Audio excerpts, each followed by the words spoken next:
Welcome to the Global Wellness HQ family of podcasts. We are your international headquarters for resources and ideas and insight in relation to the 9 elements of holistic wellness. Join us as we interview local and international wellness experts and learn how you can implement and improve one element or dimension of wellness at a time. Our experts will share their practical tips on wellness in one of these core areas: emotional, intellectual, occupational, physical, environmental, financial, spiritual, social, or habitual. We created our family of podcasts as a resource for anyone who is looking to integrate the 9 elements of holistic wellness into their daily lives. Welcome to the show. Hi, everyone. Welcome back to the show. I'm really excited. Today I have my new friend, Marty Hurwitz, with me. So, Marty, welcome to the show. Why don't you tell my viewers a little bit about who you are and what you do?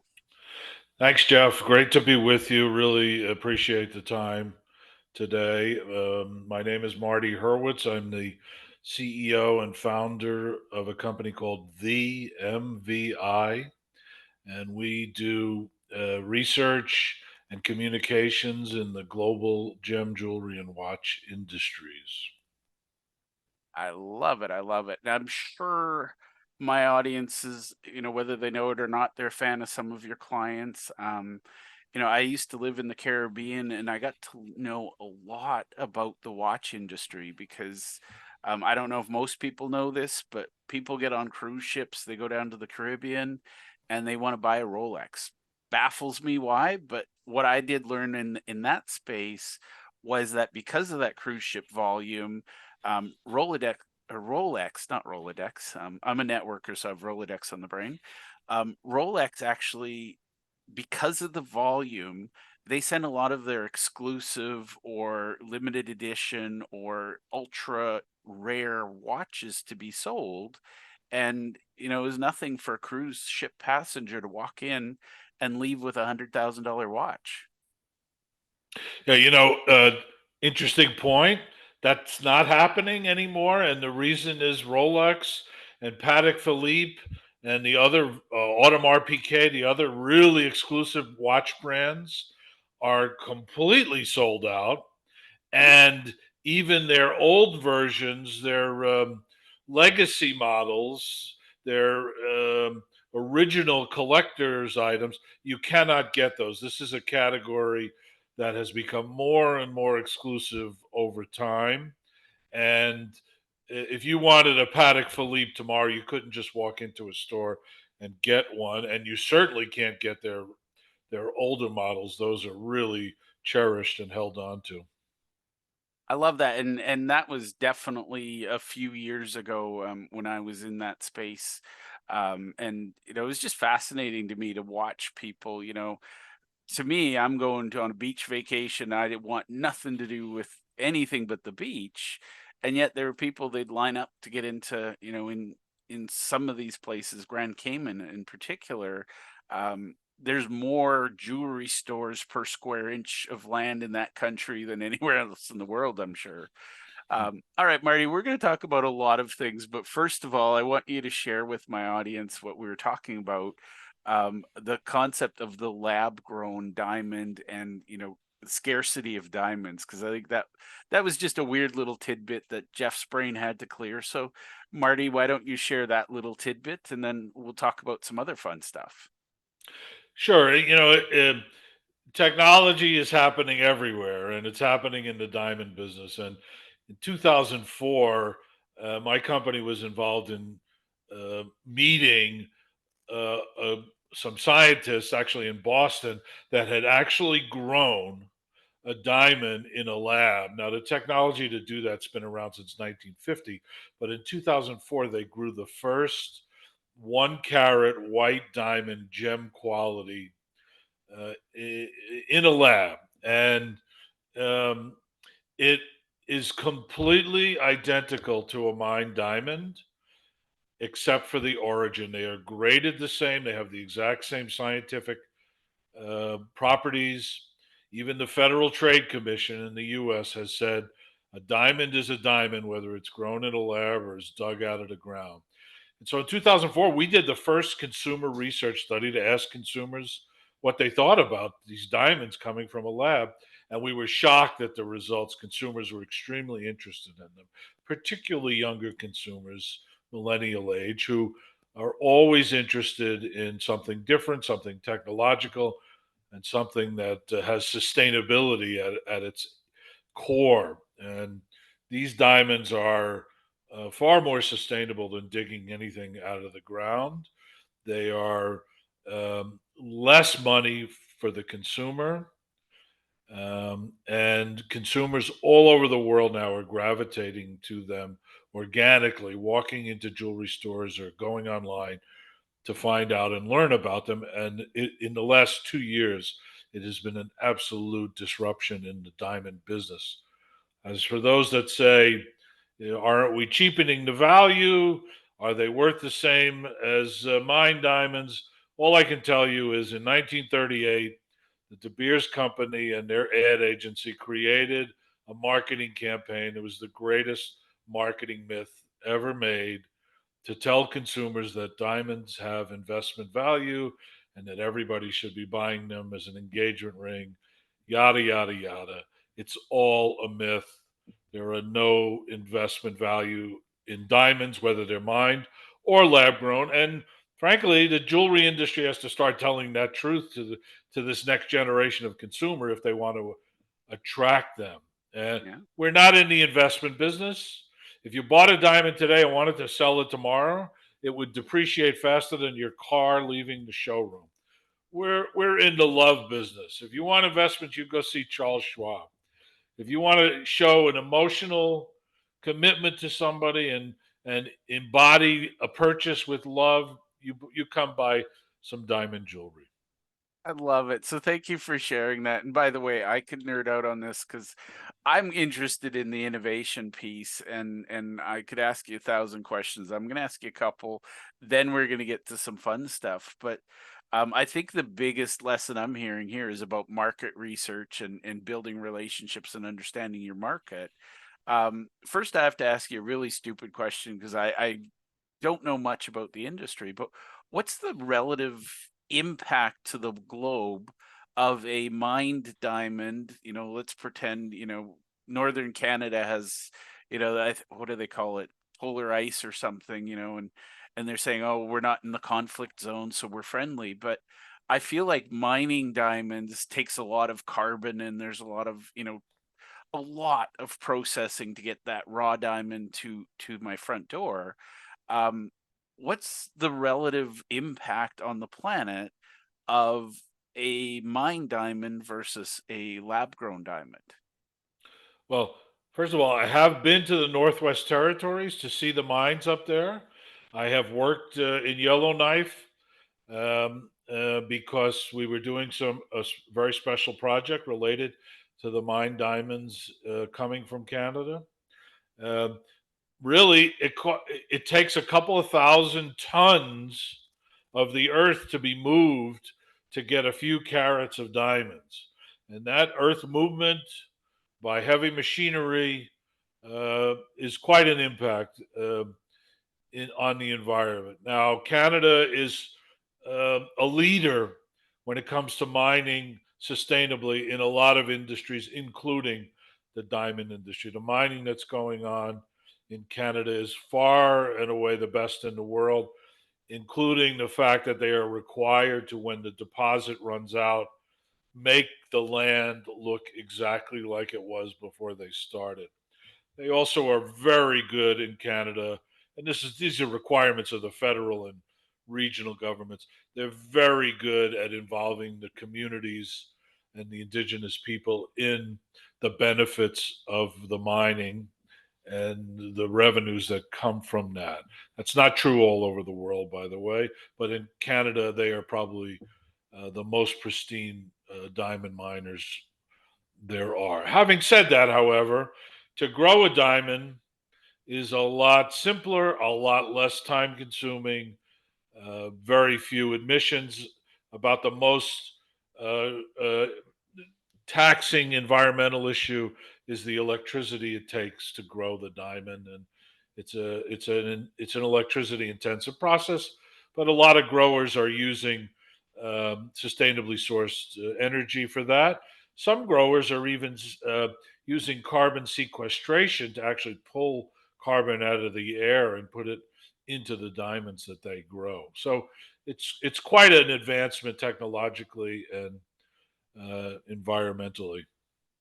Well, I'm just curious about the science. We're not going to go down that path, but I can't help but think, especially in Canada, we've got, some people not big fans of our mining and our oil and gas and things like that. But I feel like diamonds at the heart of it are carbon and energy. If we're doing some carbon capture, does that like does the diamond production actually use a measurable amount of carbon? Sure.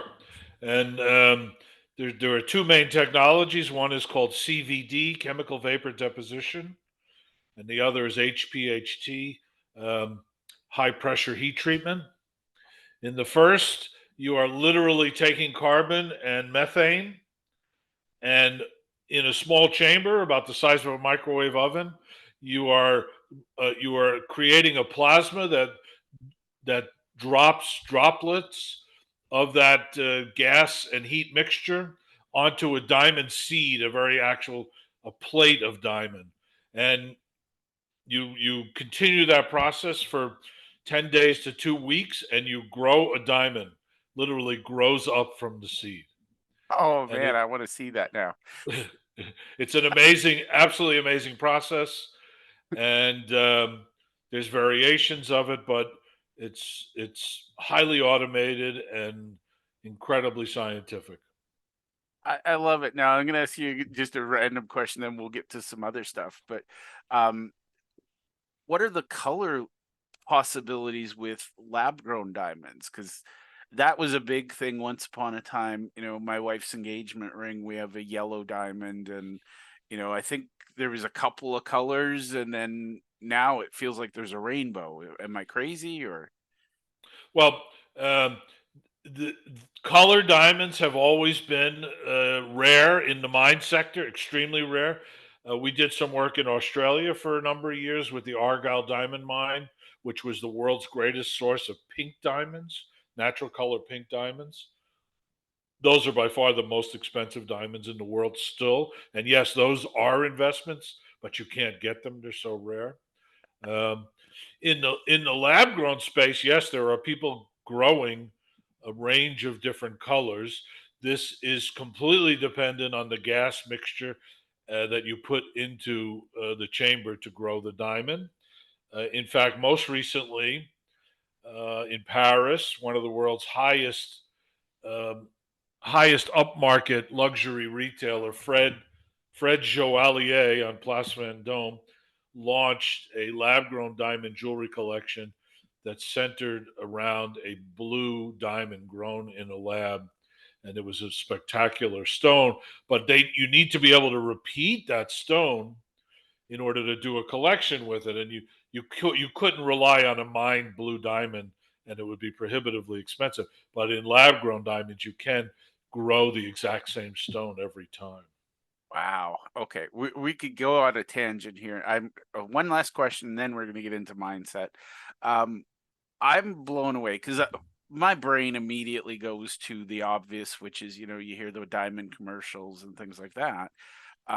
What are some of the most interesting scientific applications that you're seeing with now that we have we've made it possible to make diamonds?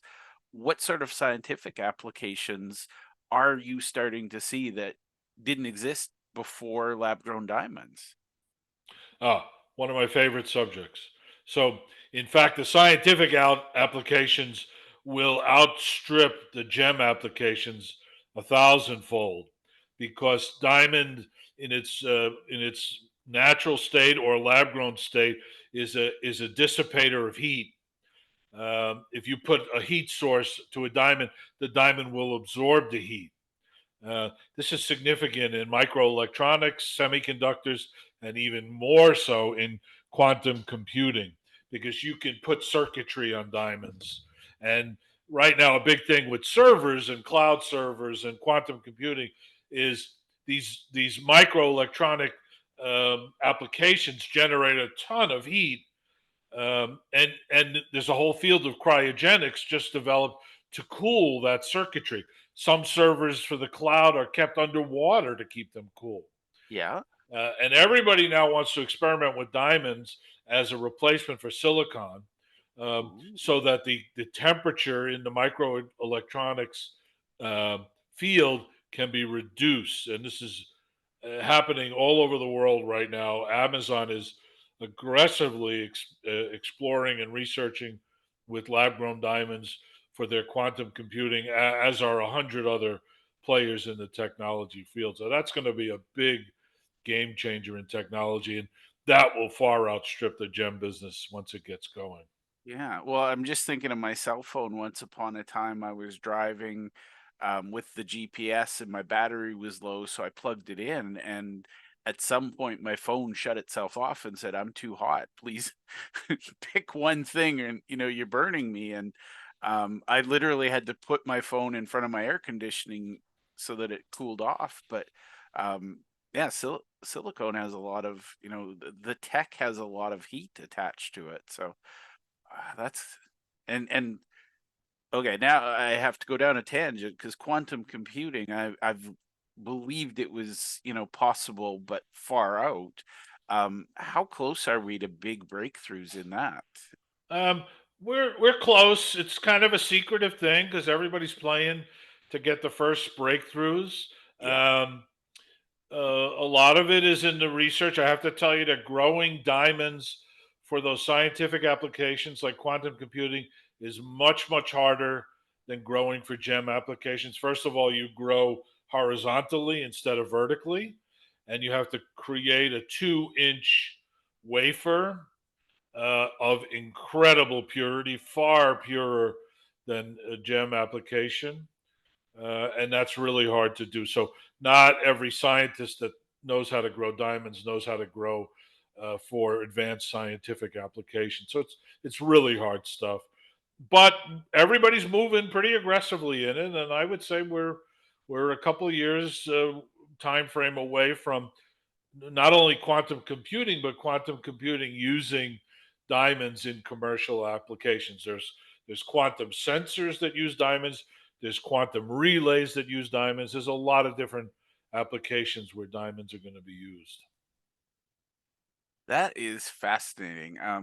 And by the way, one of the things I look at is old technology, and the steel train track just amazes me that, in Canada we have like temperature shifts, and metal in cold weather is not happy and metal in hot weather's not happy. And I feel like there's going to be some big old industries revolutionized by this too. Like, I mean, how does it not?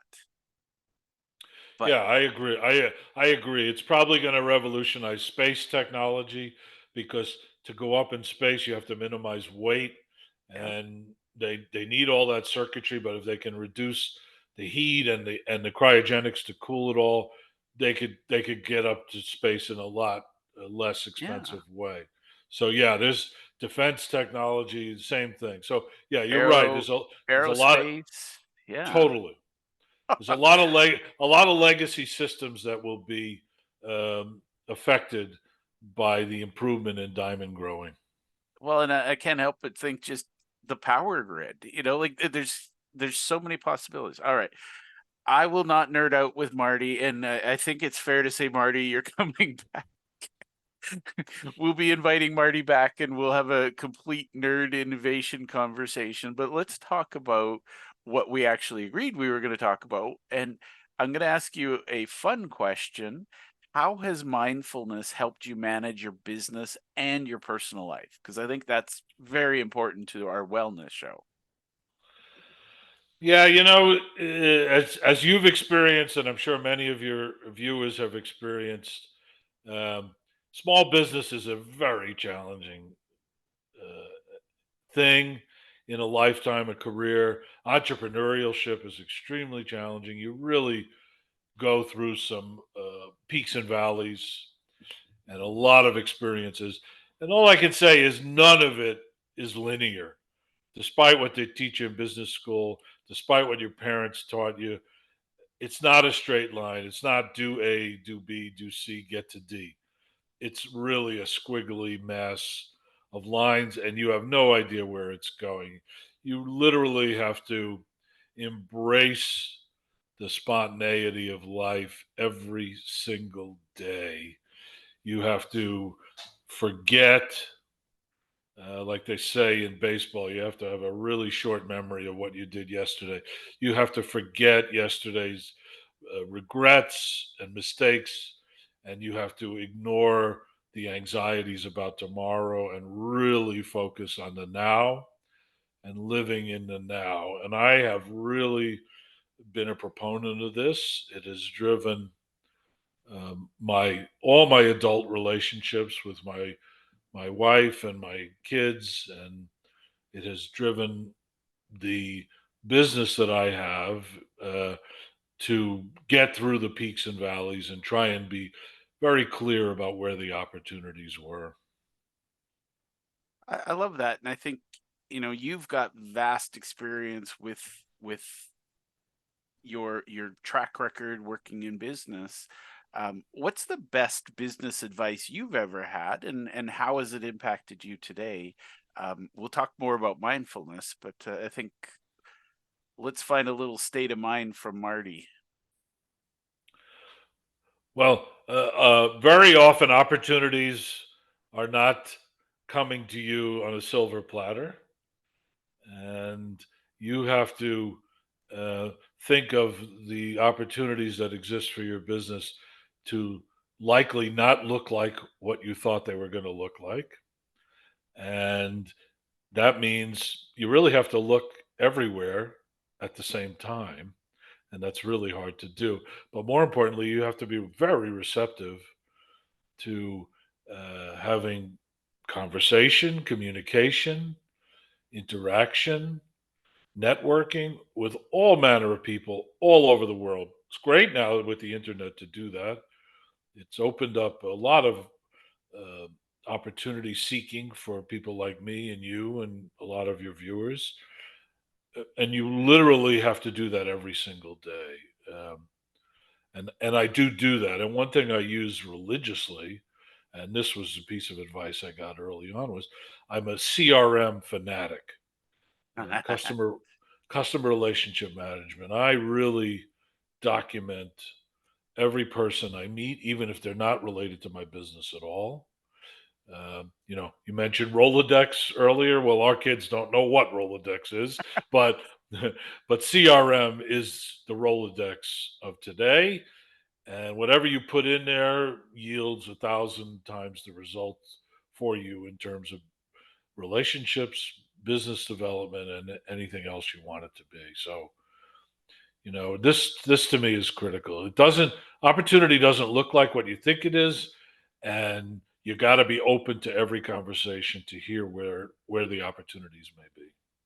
Well, and I'm gonna say you mentioned about it's not linear, and that's I think one of the things, one of the biggest myths I've heard about networking is I meet you, you give me a deal, done, and it's like, well, sometimes that's not the way life works. It's not that simple, and I refer back to a game we played in my youth in the '80s.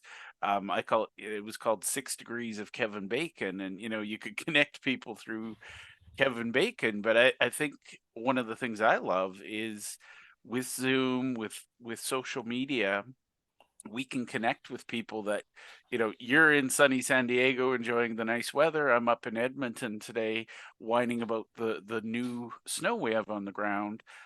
We probably wouldn't have met, 5 years ago because the world was very much in person.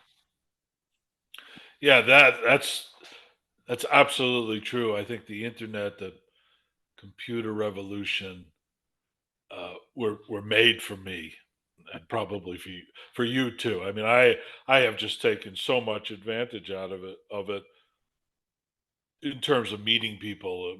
People at work are taking to calling me the marriage maker. I take this guy and put him together with this person over here in business and sometimes personally, and I have no idea how, when, or if that's ever going to pay off. But invariably, it does pay off, and I just can't see where it does when I do it. I just do it, and I keep doing it religiously. Well, and I honestly believe, there's no such thing as coincidence. I think, that, whatever you want to call it, I call it the universe. We're not smart enough to understand the universe. I mean, we're finite beings in an infinite world. And what I love about networking is I know if I put out good energy and kindness, that'll come back to me. Now, if I'm transactional and I'm not very nice to people, I also believe that comes back to me. So I don't need to understand why it works. I just need to know it does. That's right, and I agree with that. And um, even the scientists in the world, who are arguably the most logical people in the world, they know that in the mass that is the world, what we know is a tiny, tiny fraction of what we don't know. Yeah. And there are things going on in our lives and the lives of other people and the planet and other planets that we have no awareness.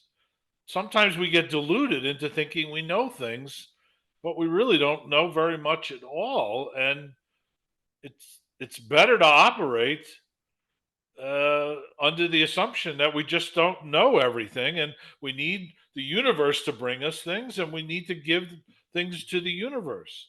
I'll Yeah. tell you an interesting story just happened to me last week. I'm constantly reminding myself, as you say, to put out a nice vibe to people, a kind vibe to people. And I'm searching for a new software to help me in business, and I interviewed 10 different software providers, and I found one that I really liked, and um, they did a demo with me, and I said, I'm going to really try and be nice to this woman that's doing this demo with me, and compliment her about everything.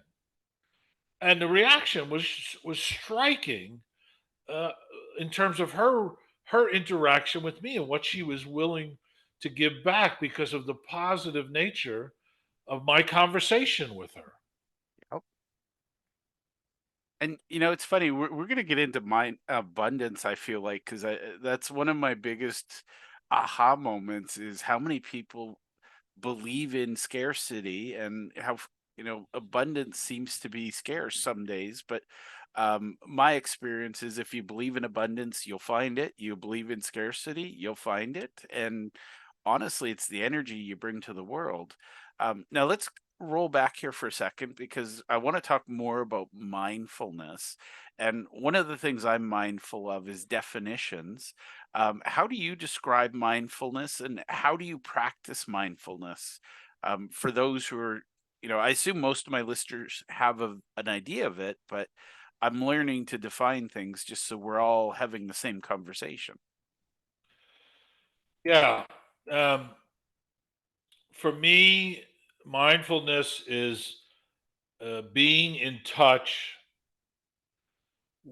with what I'm sensing, what I'm feeling, at any given moment, rather than getting carried away by something else that's happening in any given moment.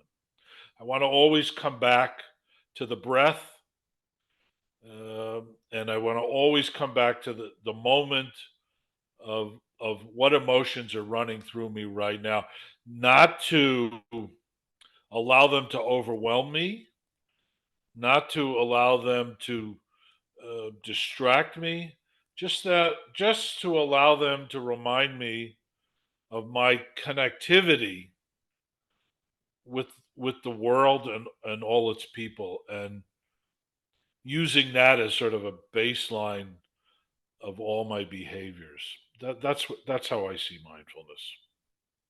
I love that. And I think that's so important. Work with a lot of people who help people find who they are, and I'm a big seeker of truth. I'm always looking for things. Now, how have you evolved your mindfulness practice? What does it look like for you? What's a centering day for Marty versus a less than centered day? Well, I like to get up a little bit earlier than everybody else. I find the early morning um, the closest I'm going to get to be fully balanced. Um, and I like to take a very nice walk at that time. Sometimes it's still dark, and just understand and accept my surroundings. The biggest challenge in our day when it comes to losing mindfulness um, is the ego, and confusing one's ego with who we really are. Our ego is not who we really are. Our ego is a motion picture that we play for ourselves every day. And it's when we feel our ego gets injured or insulted and we lash out about that we've lost our mindfulness position. We've lost momentarily attachment to who we really are. We've lost the grounding that mindfulness provides, and so we have to be on guard for that. And having this time in the morning for me is a very connective experience, connecting with literally with the universe and connecting with all we don't know as opposed to just what we know. I love that. And I think there's an intentionality and you know, I'm amazed by people, and this is conversations I have with my kids all the time.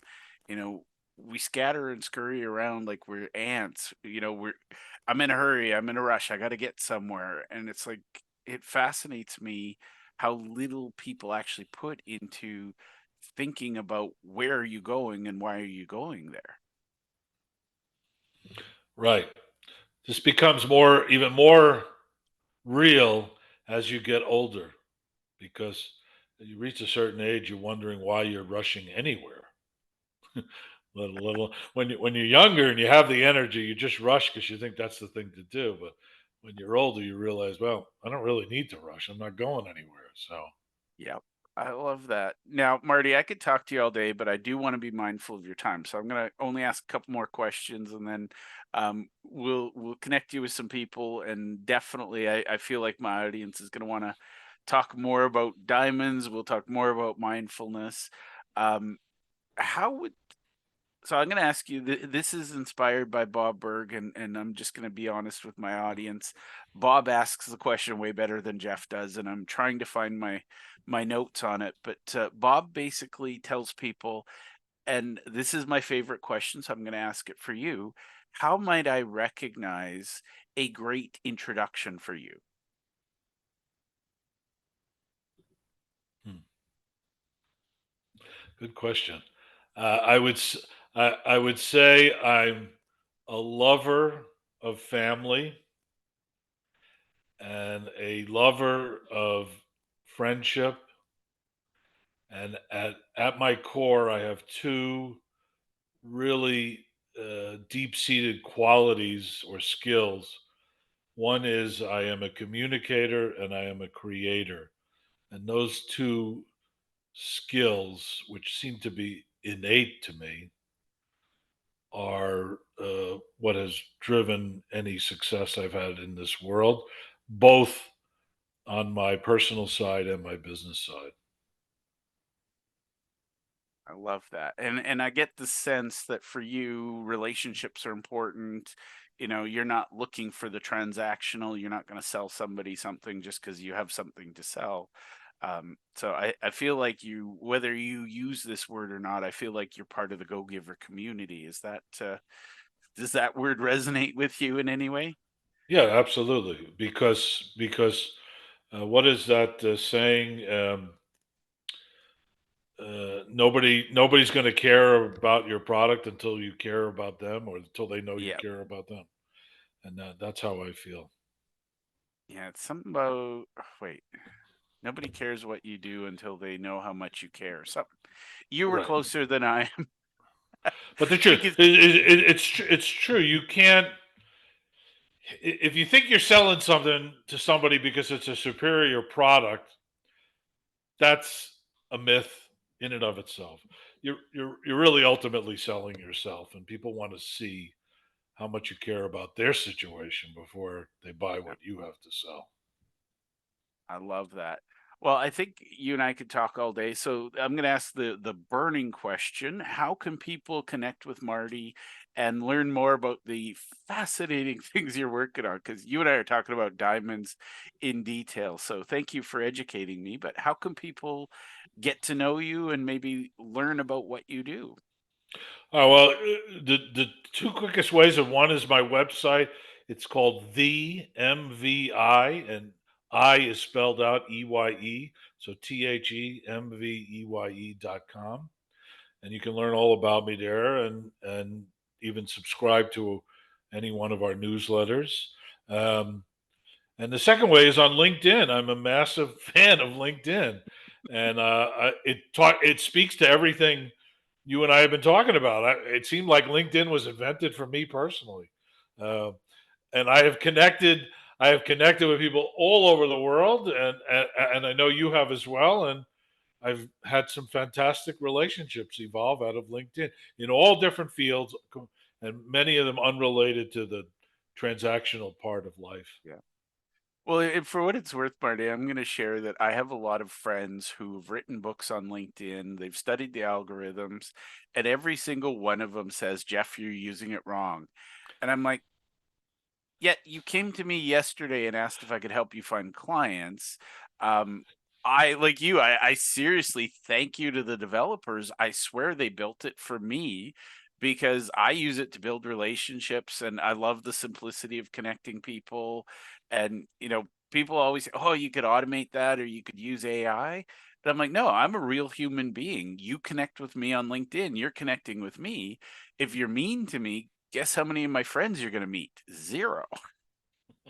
And it's just funny that because they say, "Oh, you're doing it wrong," and I'm like, "Yes, I know. You use words like prospects, and you talk about it being a numbers game. For me, it's net lives enriched, and I got that from oh, what's his name? His name's I can't remember his first name. I think it's Fred Reichheld. He was the creator of the Net Promoter Score, and he said, "I wish I would have called it something about net lives enriched." And when I read his book, I think it's called Winning on Purpose. I was like, "Oh my God, that's my people." We care deeply about customers, and I feel like you do a lot of research. And I don't know if you use the Net Promoter Score, but my favorite companies use it. So we could talk about that another day. But um, my last question: you are a multifaceted human being, and that's a diamond reference for anybody who's not quite up to that. I'll get you a carrot later; you can figure it out. But you are very multifaceted. You're fun to hang out with. Um, is there something you'd really like to share with my audience that I forgot to ask you? Uh, no, there's been such a good connection here. We're really on the same wavelength. But you just hit upon something related to what your colleagues were telling you about LinkedIn. The, I'm all in favor of using automation and even AI for writing, and I do all that stuff too. But at the end of the day, I find that the more digital it gets, the more real people want real connections. And to make those connections, despite the algorithms and the artificial intelligence, that's a home run. And I firmly believe that whether you're selling a car or a house or a multi-million dollar deal for your company, people buy people. Yeah. They don't buy products. And that's what they're going to do first. And the best example of this is the venture capital world. I mean, they throw money away on things. Yeah. They if they get one success out of 100 investments, they think they're doing really well. And I thought to myself, well, how do they do that? How does that work? And the truth of the matter is, they hear thousands of pitches, and Yeah. they pick the one pitch that has a visionary who is a human being that Yeah. is telling them he's going to take them to Mars. Yep. It's nothing to do with the technology or how to build a rocket ship. They're buying that human being. Yep. And it's funny you say that because I know a bunch of venture capitalists and say we invest in people. Their ideas are not unique. It's the human that has the idea. And I think an algorithm probably connected you and I originally, but there's no algorithm on the planet that could help us, for my viewers. They know that you and I just met. We have chemistry, we like one another. I'm going to share one of my favorite stories with you, Marty. Um, the day I showed up to propose to my wife, I like to tell people I had exactly one ring in hand. I had rehearsed one proposal and I proposed to one human being. And I invested heavily in building that relationship. I was pretty sure I knew the answer, you know, and yet when it comes to building relationships in business, it suddenly people go to the speed dating mindset and go, "Do you want to buy my stuff? Do you want to buy my stuff? Do you want to buy my stuff?" And it's like, how special do you feel if somebody does that to you? That's And my exactly right. wife, just full disclosure, her and I met through networking. So when people tell me networking doesn't work, I'm really confused. And I see the algorithms and I'm like, there is no way. And by the way, we've been married 20 years. She still has the original ring I gave her with some yellow diamonds in it. So clearly, I would challenge people in business. If you're building relationships, focus on authenticity and humanity. And the way I see it is AI, and you and I are going to have a conversation about CRMs. AI should facilitate those moments, but not replace them. Like you and I wouldn't connect if your AI and my AI went and had lunch together. Just Yeah. The more digital it gets, the more personal we need to be. No question about it. I love it. Well, Marty, I want to thank you on behalf of my viewers. You have been a pleasure to hang out with. I love podcast episodes where I've got more questions than I had time to ask. So thank you for being an amazing guest and thank you for sharing your time with me. Hey, it was great to hang with you, Jeff, and I'll come back anytime you want. I love it. Well, thank you very much, Marty. Okay. Ciao. Thank you for taking the time to listen to our show. We hope that you enjoyed this episode, and we invite you to either click the link below or scan the QR code to register and listen to other episodes of our podcast. Or if you think your business or you would be a great guest to be on our show, we're always looking for experts in one of the 9 elements of holistic wellness. We'd love to have you. You can either click the link below or you can scan the QR code and complete our speaker intake form. Thank you, and to your wellness.